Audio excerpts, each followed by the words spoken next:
Hey, it's DJ. Before we get into today's episode, I wanted to let you know about something I just launched.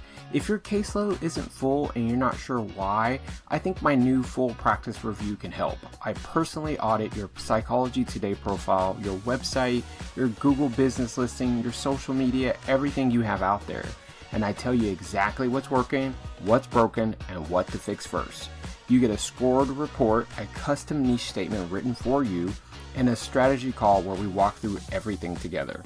No guessing, no templates, just me looking at your stuff and giving it to you straight. 2 options starting at $4.97. Check it out at privatepaypractitioners.com/services. All right, let's get into it. Hey there, it is DJ. I am back with another episode of the Private Pay Practitioners Premium Podcast. And of course, I have another fabulous guest this week, Amanda Morris. She is here from Louisiana. Oh my goodness. And I was just telling her, I was like, I've never been. And she invited me. Amanda, yeah, thank you for being here. Amanda, she has been in practice for over 25 years. And current specialty is emotional abuse recovery, autism, ADHD, working with neurodivergent women. So you're doing a lot of interesting and hard work, I think, right? Because so many things are changing in this landscape. So I'm so glad that you're here to talk about it. Yeah, thank you. I am really, really glad to be here. Yeah, it is hard work. But one of the things that I am working on in my practice is trying to uh, hone things down to where I'm not seeing so many clients, and that's part of going private pay. Yes. So I can fully show up the way I want to with my clients and deliver for them. Because you're right, it is hard work, but we're all doing hard work. It's true. It's true. We're all doing hard work. But doing this work as a private pay practitioner, as a business owner, and you've been doing this work for would you over 25 years, right? Yeah, 25 years. Yeah. So I'm sure you have seen the landscape change. I have, it's been interesting, and my I started out right out of graduate school working in a partial hospitalization program, um, which I'm not sure how many of those are still around. That was a big thing There's 25 some. years Yeah. ago. Um, but yeah, I've done PHP, I've done intensive outpatient, I've done inpatient psych, I've done medical social work, and I've done private practice. I've kind of been all over the map with it and just and seen how it all runs, how the sausage is made, Right. And I know that you have seen like the crazy roller coaster of insurance and then the VC platforms that we're all seeing and then private pay. Were you once on insurance early in your practice? Yeah, when I first opened my private practice in 2012, I got paneled with several insurance companies, and then decided to get off all but one, and did do that for a while. And then, I've had different iterations of private practice over the years where I've worked full time, part time, and then had like a contract or PRN job elsewhere, like a hospital or something. Um, and then I took a 5.5 year break and went to work for a large hospital system in their outpatient behavioral health clinic. Okay. And then I returned to private practice full time about 2 years ago. So, Okay. yeah, I have been on, Alma, which is one of the VC-backed platforms, um, as a means to an end. I'm about to get disentangled from them, but it was Yes. just Okay. to help as I built my caseload back up. Sure. Yeah. Yeah. Well, that makes sense. I think, a lot of people join some of the VC platforms to help build their caseload and things of that nature. And I think, if I really think about it, the idea of some of these platforms, in and of itself, not horrible, right? But the running of them and the fact that the insurance companies have a stake in them Yes, they is do. messy. It's I think real it's messy. messy and shady. Um, Yeah. they sort of, from my memory, I started hearing about like Talkspace and BetterHelp, Yes. in the last 10 however many years, which, they were heavy on like texting and things like that. And I was like, oh no, I would never do that. I can't believe that's so much liability and risk and yada yada. Um, and then when like Headway and Alma and now this explosion of other, similar companies has happened, they sell themselves as, oh, we can provide great access to care for patients, and we can get you, the clinician, higher reimbursement rates than you get on your own from the insurance company. And we'll get you paneled really quickly and you'll be on our directory. So we'll feed you referrals. It's like you can't lose with this, right? Yeah. So a lot of us are like, great, okay, let's do that. But then things start to change. They start changing things up. And that's been happening pretty rapidly.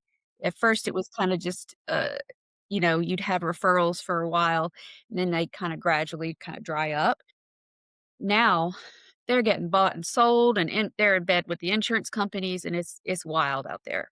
It is wild, like Wild Wild West. I Yeah. feel like every week there's some new Mhm. revelation. It's like turn the page and see what comes up next, Yes. right? How has it been impacting your clients? That's what we don't talk enough about. Yeah. Um, you know, my clients haven't expressed to me a whole lot about it. Um, the ones that found me through Alma, haven't had any problems that they've reported to me. Yeah, Occasionally there are issues with, their copay will change, or Alma will make some kind of mistake about their insurance. I recently had a notification that a bunch of claims were not going to be covered that had been covered, and I had been reimbursed for, and that the client was, there was some concern about which insurance was in effect during that yeah. time. So there've been some issues with that, like they'll change insurances, and then when we try to update Alma, the insurance companies don't have that on file. It's a whole Oh, to thing. do, but, my clients really haven't complained too much about it.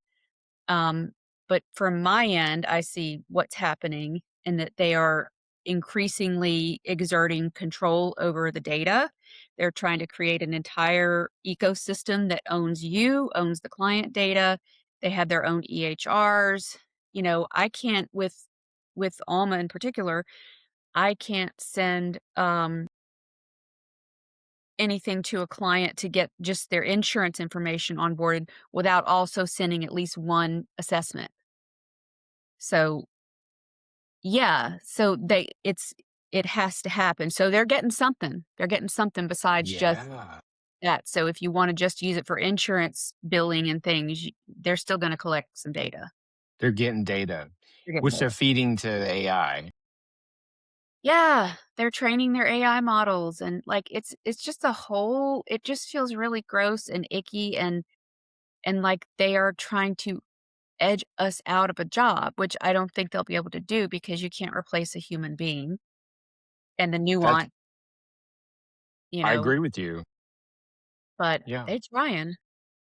Yeah, it's its own little mini nightmare for people. Yeah. And I've seen it on my end where, I run the private pay practitioners page on Facebook. And when the whole Alma thing and the changing of the rate, the psychologists are now going to be getting like the same rate as like the master's level. Like we've seen about 400 or 500 people and within 48 hours join the private pay page. Mhm. I Yeah. was I I couldn't keep up of letting people in. It was like I sent a message to the moderators like, what's going on? What do I not know about?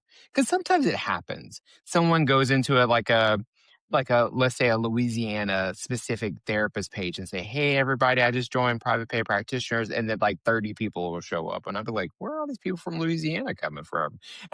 But this one was from all over the country, and it was like in the hundreds, and I was like I was just, couldn't believe it. Yeah, I think it's going to push a lot of people that were maybe on the fence or considering going private pay into going ahead and doing it because it just, it feels really gross and wrong. And, a couple of months ago they announced that they were being bought by Spring Health but nothing's going to change, right? And then things Right. are changing. And, Aetna, not only did they cut reimbursement for the doctoral level people down to master's level, but they're not gonna pay a higher rate for a 90837, which is considered an extended session, which is 53 to 60 minutes, which is Which how is it's nuts. right. So you're gonna be paid the same as a 90834, which is a 45-minute session. So they're just and now we hear about the CAQH, which is the clearinghouse to get all your info to get credentialed with insurance companies. It's supposed to make things easier. Well, now an insurance company is an investor and they're rebranding, and now what's coming next? It's like, I think they all are investors. I think they yeah, all have a seat at the table now. And I think they've all had seats at the table. I think we're just hearing about it.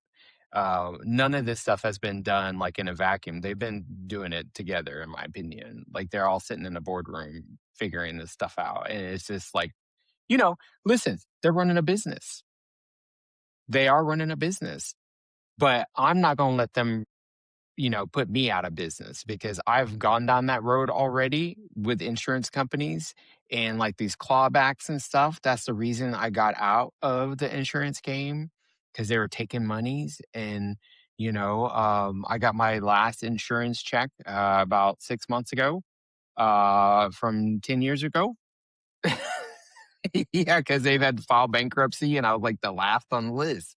So those are the things that people have to deal with that like the average Joe may not understand.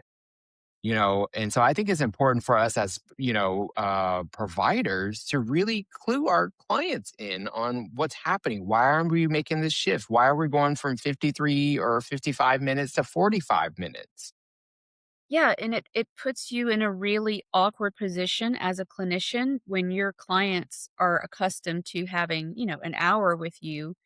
And now you're saying, well, honestly, I can't because it infects that trust relationship that you have with your clients, and it puts us in a really awkward position because now we're not just able to make our clinical decisions, now it becomes more of a money decision, and while we do need to make unemotional business decisions about our businesses, we it feels like, we're having to suddenly spring this stuff on our clients, and, it erodes trust, I think. Is a road trust, and they're not going to take it out on Alma, Right. right? It's Yeah. going to show up in a session with you. Mhm.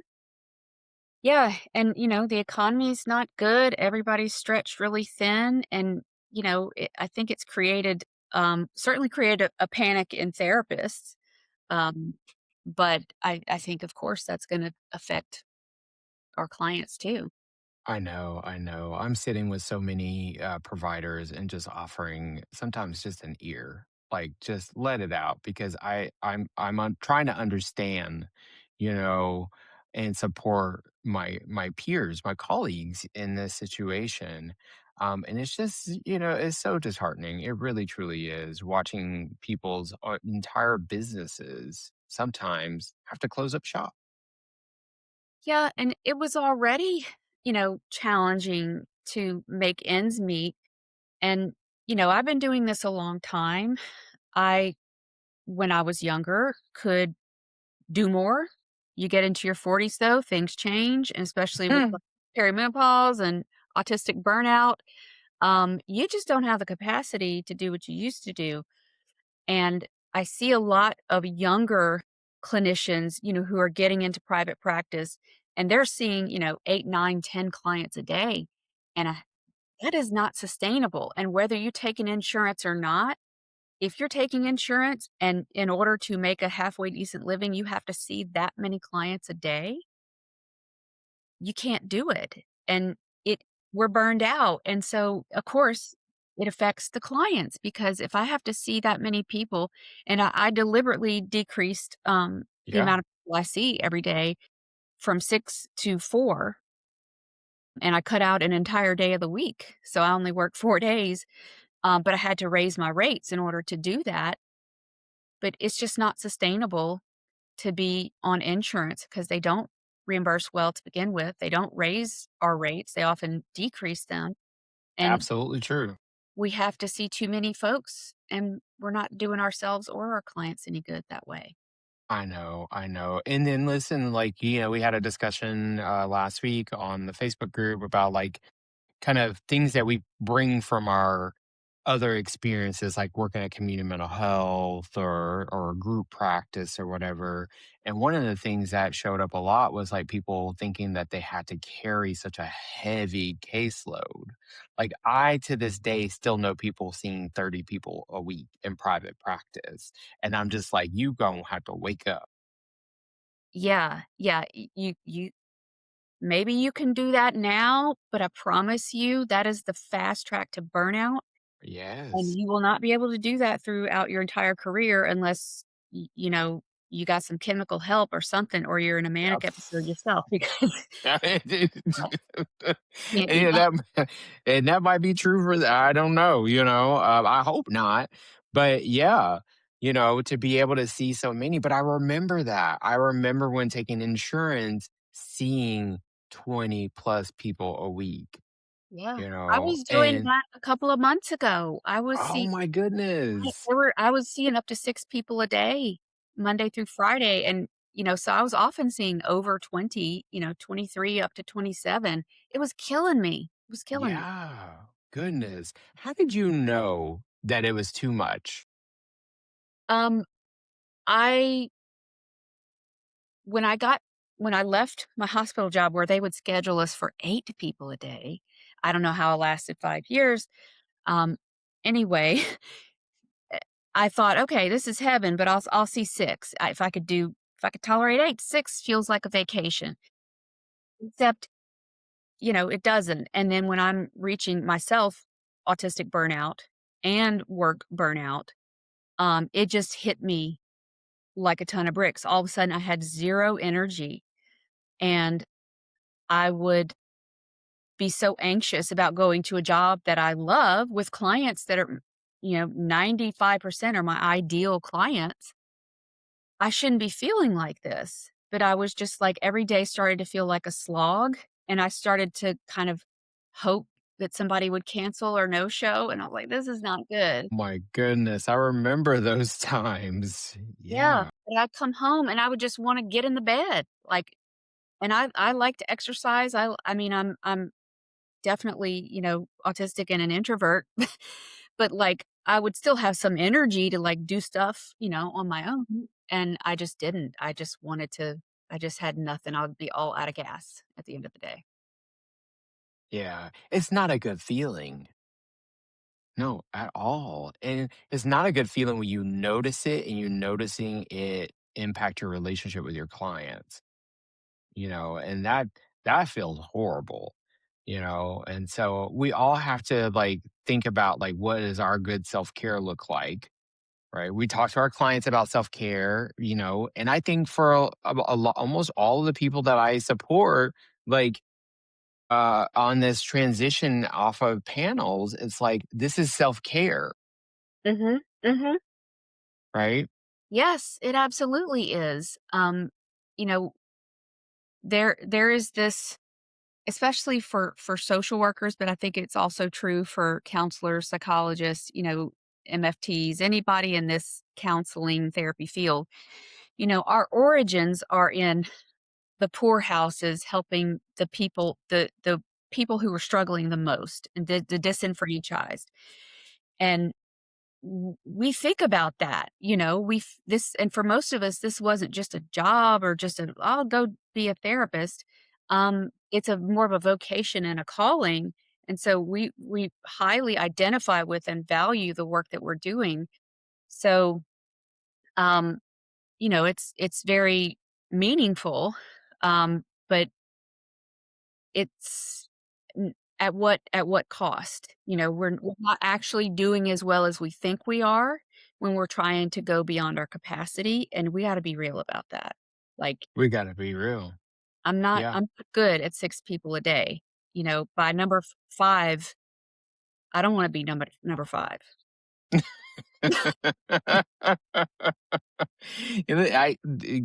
I agree. I agree. I feel this. Like it makes sense to me. I'm very much similar.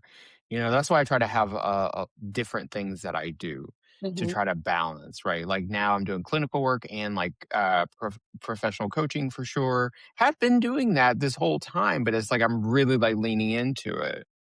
So I'm doing that. Plus, I have my groups. I do groups, and I know that you are launching a program, an 8-week program. So that's something different. Can you tell us a little bit about that and how that fits into your schedule? Yeah, I also, when I started to get off insurance panels and make these changes to my practice over the last few months, I decided, I need to do some different things. And I am a very experienced therapist as far as doing groups. I've done groups, so many groups, all the groups. But it's been a while since I've done a group in private practice.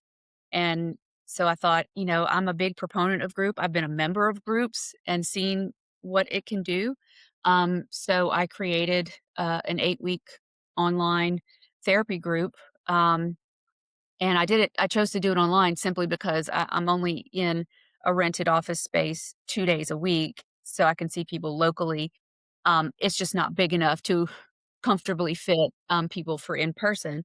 So I thought, "Well, let me do it online," and I have a lot of online clients anyway, in Louisiana, Florida, and Virginia. So I thought, "Let me offer this emotional abuse recovery group to my current clients and then also open it up to, other people, other new clients who would be a good fit." And yeah, I'm really excited about it because it is so needed. One of the things about emotional abuse or abuse of any kind is the isolation and the shame that you feel. And so having that connection with other people who get it is invaluable. It is. It truly is. And you think, and when you just said that, like the how invaluable it is.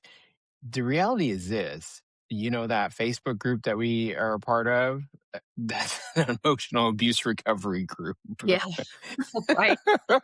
It truly is. Um, on a wide scale for sure. How many folks are going to be invited to your group space?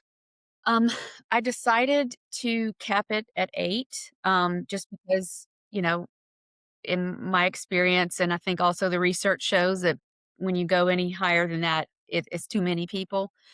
Um, and I wanted to keep it on the smaller side too, just to make sure it feels safe and close knit and people have enough time, to process. Um, and right now, I actually have 4 people, who are committed to the group, and then I have a couple that are still thinking about it, but it starts this Friday, so, it's gonna be small, but I think it's gonna be great and, very, very timely for the people that are gonna be in the group. Yes, yes. So a lot of people are interested in groups, and I talk to people about running groups because I've always had a group. Even an intern, I was Mhm. doing groups, right? Because they force you into it, Yeah. but I love it. Talk to us about how like you structured your group, and if you notice any difference with it being private pay versus like any groups that you might have done while on insurance or in the community settings. Yeah. I mean, group is also something that I did as an intern, both my internship years, and then I did so much of it in, my first jobs out of school. But, I don't really, I guess it depends more on the setting, right? Because when people are s- private pay or choosing to use their insurance to voluntarily join a group, they want to be there, right? Versus when oftentimes you're in a community mental health setting or an inpatient setting or PHP, IOP, they don't necessarily want to be there. And that definitely affects the vibes in group. Um, it can be, a whole other thing when you have people because or people that you're not choosing, they're all in there because 'cause they're all adults.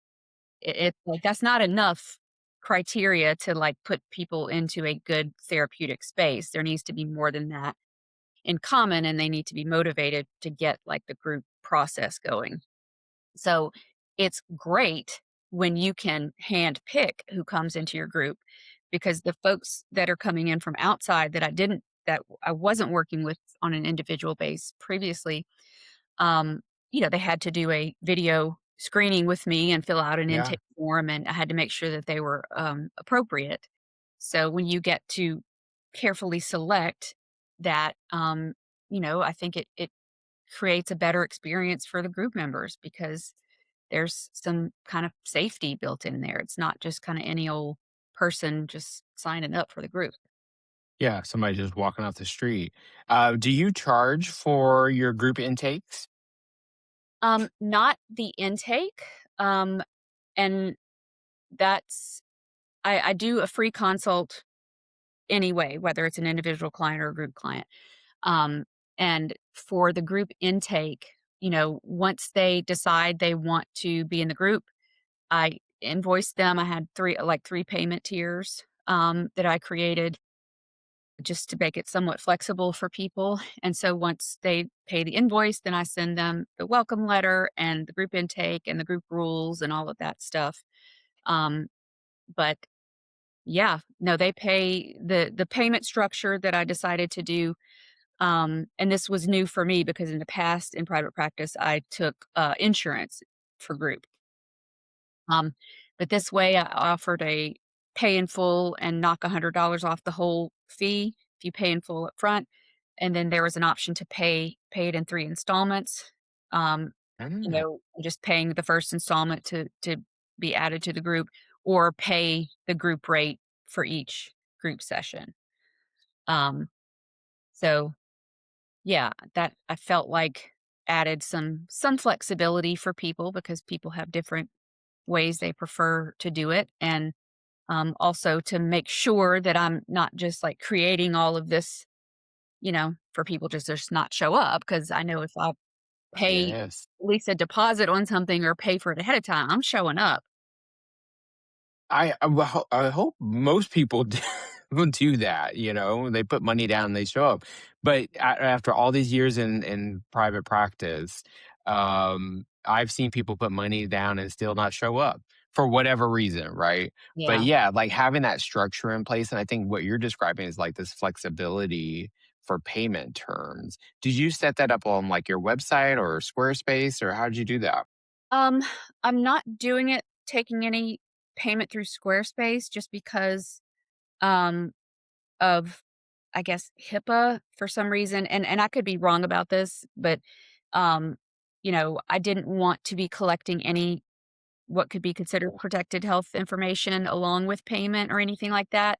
So, I'm just using SimplePractice, which is my EHR. I just created, uh those of your listeners that are familiar with Simple Practice, you can create a blank invoice and then just create a product, and I would just call it, paid in full, the name of the group and amount and send it to the client, or pay installment 1 of 3 or, so I just created those, templates and Okay. I've been doing it.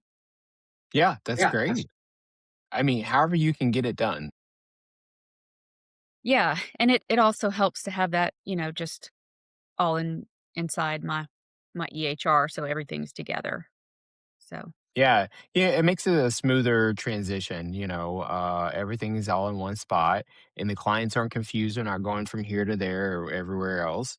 So I like that. And that's awesome. And I do something similar with like my groups. I invite my current clients and then extend it to the community. So far that's worked well for me. And I'm glad that you have a good number to start with. And I hope more people come. Yeah, and, it's I'm also in addition to all these other changes, I'm ramping up my marketing efforts and really pushing myself harder to network and do more on social media. So, in the past, I haven't put that much effort. It's been, okay, my website's up, I have a Facebook page that I occasionally tinker with, and, like, kind of word of mouth or insurance would, direct people my way, but, I think when you are going towards private pay, your marketing and your networking have to ramp way up. Like, if I'm not seeing clients, I'm working on marketing. I say it louder for the people in the back because it's true. That's what you have to do, Yeah. you know? Um, I I tell people, "Go take your breaks, but then, like, get back into it." Mhm. Sometimes if a client cancels or whatever, like, what's that blog post that you can put out? What's that, networking email that you can send out? Um, you know, and then still work your reasonable hours, right? Don't, like, run yourself into the ground, but when you are private pay, you have to push. Yeah, you really do, and to me, that's a worthwhile trade-off, you know? It's not been as bad as I, cooked it up to be in my head. It's just new. It's just getting used to putting more effort into an area that I hadn't really before, and learning more that I need to learn. So, but it's worth it. My worst day in private practice is 100 times better than my best day working for some, agency or hospital, or, being at the mercy of the insurance companies. Mhm. Yeah, right, and I think we do better work when we're not stressed, Hmm. you know? I'm sure somebody did a study somewhere. But I do much better work when I'm not stressed, for sure, you know? One of the things I wanted to ask you about was this, basic accelerated resolution therapy, that you do in your practice. Now, I don't have any, familiarity with it. Can you tell us a little bit about it? Yeah, well, I literally just got trained in this last week. Last week? Last week. Oh my Um, goodness, so it's fresh. Tell yeah, us. fresh, fresh. I did an intensive training for it, a 3-day intensive. And when I was initially looking to broaden my skills, because even though I've been doing this a long time, we still got to work on our skills and add to the repertoire, so to speak.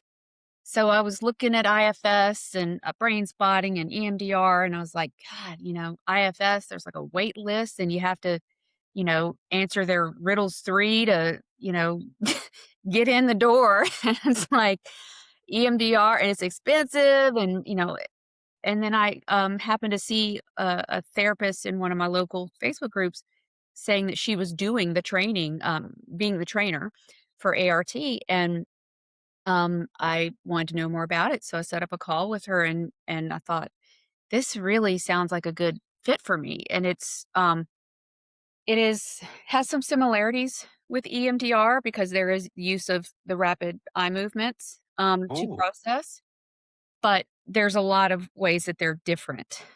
This is a memory reconsolidation using voluntary image replacement. Um, but basically, the clients do not have to say any more about the traumatic image or whatever trigger it is they're working on, because they're visualizing it and you're guiding them, and helping them to process it, so it takes the emotional sting away from it, and they're able to move on, move forward, or have a new perspective, basically. I love it. Yeah, I'm a EMDR, um, trained therapist. And so I totally support anything that's going to help these clients process this trauma faster, easier, you know. Yeah, it was actually created by, Lainey Rosenzweig. She's an LMFT who was doing EMDR, and then she sort of discovered/created this, um, psychotherapy in about 2007, I wanna say. Um, and now that's just all she does is ART. Um, but yeah, I'm surprised it's not more well known than it is because it is evidence-based and the military uses it, and it's just, I guess EMDR and IFS have been, like, in the zeitgeist and, we've been talking about Yes. everybody's certified in it, it seems like. Ev Everybody. Now Yeah. the IFS, I listen, parts work, I think it makes sense to me. I think that there's, a lot of people doing this work. But and please people don't come for me in the comments, but, like, it seems there's, like, some gatekeeping in that community. I hear about it. Yeah, I've I heard. haven't experienced it because I hadn't tried, but I hear about the gatekeeping, and that's the part that rubs me the wrong way. It's like, "Can't we just get the training?" Yeah, that's what I didn't understand. If it's so popular and so great, why is it so hard to get in there? Do I I need don't know. hazed? Do I need to, what is this? Yeah, it's like, who do I have to pay on on the back end, to get in? Yeah. Yeah, Uh, I and don't know. and the cost is really, really high, and then you have there when there's multiple levels and you have to do it feels like and I may as well go back and get another master's degree. That part. Yes, exactly. It's like, "Okay, now I gotta go back to school and pay all that money." And listen, and the people who have created these programs and these psychotherapies, like, yes, they deserve their money. I'm sure they're getting money somehow. I 1,000% support that. You know that. Like, anybody needs to get their money to get the money. But the gatekeeping piece, it throws me because I'm just like, well, if I'm not going to ever get through the gate, I'm probably not going to get in line. Yeah, right, and, I'm not absolutely not knocking the therapies themselves, and I may eventually get trained in IFS or EMDR, Sure. mm, but with ART, it yields faster results. Um, there's a strict protocol, but there's also room for flexibility and creativity with it. Um, and so that appealed to me and, the cost was not quite as high. So that helped too. Um, so yeah, I it was really cool to watch it and then do practicum and experience it and also do it, as the Yeah. practitioner. It was really cool. And when are you going to start using this with clients? Next week, actually. Next week. Yeah. Oh, this is Time exciting. you do the basic training, you can once you're done with the basic training, you can start using it. I Um, remember that with the EMDR, and I was like, are you serious? yeah, a couple of clients this week that I mentioned it to, during session, just because, I was like, "You know what? I think they would be a really good fit for this," and so I kinda mentioned it to them. And one was like, "Sign me up, let's do it next week," and another one is kinda thinking about it, and I sent her some more information, so, yeah, jumping right in there next week. And there is, you can get certified in ART, and there is also an advanced, training that you can do. You don't have to, but yeah, I'm definitely really excited to start using it with clients. And we want to help people feel better. And if this is a tool now that I have to help people who are stuck, get past some stuff, then I absolutely want to offer that to them. 1,000% support that. I'm excited for you. Yeah. This is going to be fun. Make sure you get plenty of breaks in because the nerves can come up when you're trying something new for sure. Yeah. Yeah. Yeah. But luckily at this point in my career, I'm pretty good at facing my fears and just doing it anyway, just, like, pushing through. Yes. But it took me a long time to get to that point, a long time to get to that point, but now Yeah. I'm not fearless, but I will just I know that the best way for me to learn something is to do it. Yes. I'm that kind of person, so I have to do it for it to really solidify in my brain. I Mhm. tell my clients, like, "I literally just got trained in this, so bear with me." You know? All of mine were like, "Sure." Yeah. Yeah, so that's really good. Nice.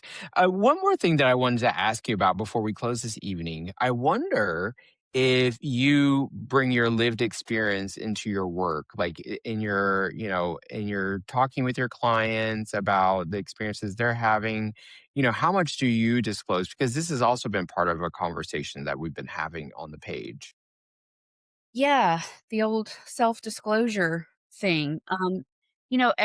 Everybody has their own kind of opinion and comfort level with that.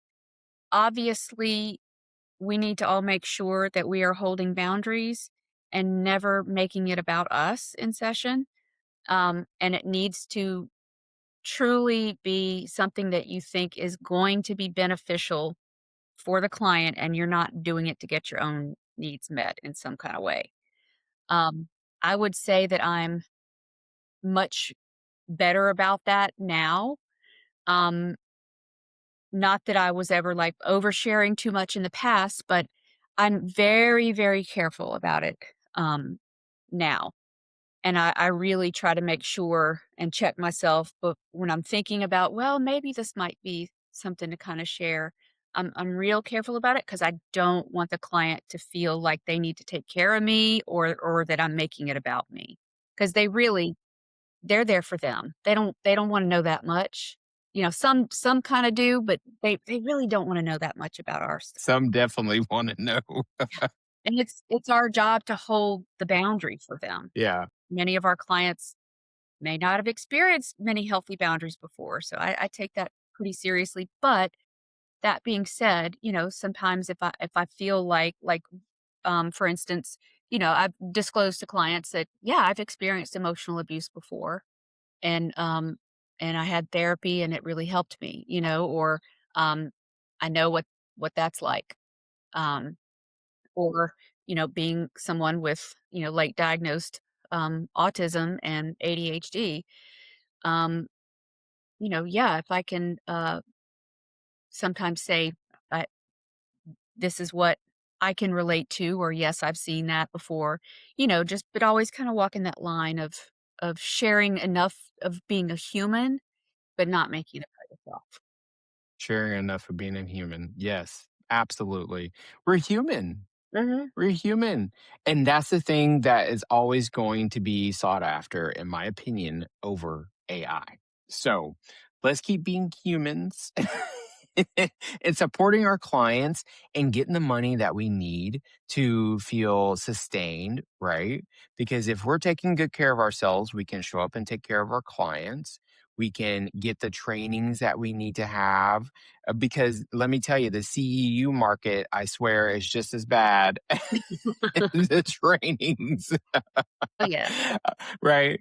So, we have to be able to take care of us first.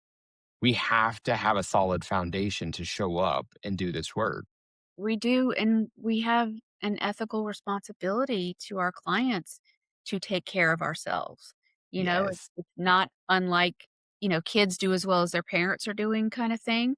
Like, we're not their parents, but if I'm exhausted and resentful and burned out and poor, am I the best therapist for anybody? I don't think so. Like, No.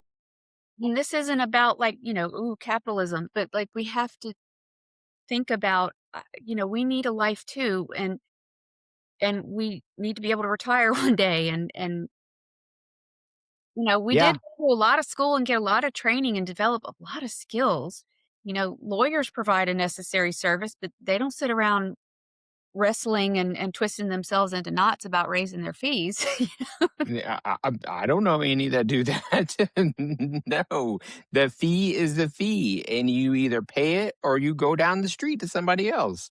Right. And like, I've heard some other folks in the therapy coaching space, like Allison Pereira, say things like, it's none of our business how our clients choose to spend their money. And if I have a higher rate, then I can offer some sliding scale. For sure. But if I'm like praying to get that $100, maybe $100 from the insurance company, you know, I I can't have no afford room. sliding scale with anybody. E exactly, I have no room for a reduced rate, you know? I can't do it. And so, yeah, being able to be private pay and setting the rate that you need to feel sustained, does allow you more flexibility, with the clients who may need additional support. Not all of them will need it, right? A handful of them maybe, and you Right. might be able to to extend that to them. And that's why I try to encourage people. Like, you're not saying, "Hey, I'm private pay. No one, the people who can't afford it aren't important." That's not what we're saying. We're saying I'm important too. Yeah. And, this is a service I'm providing.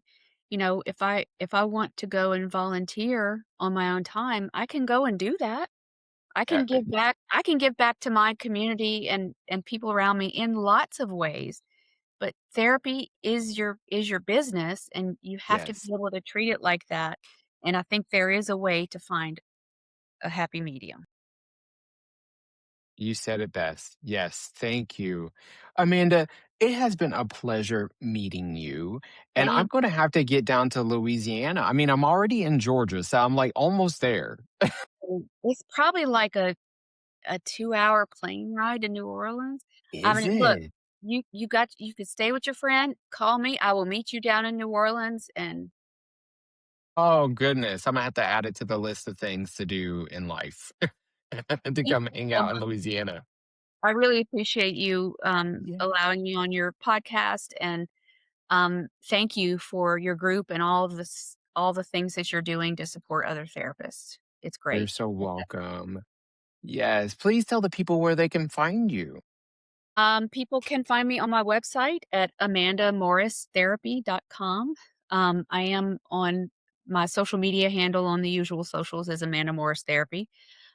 So don't judge me for my terrible TikTok production skills or my YouTube production skills. I'm just learning. But yeah, my website's the easiest way to get in touch with me. Amazing. All right, Amanda. Anytime you want to come back, please do. Folks, go follow Amanda. Check out those TikTok videos. And Talking to you. and yes, and consider her for clients that you think might be a good fit for her.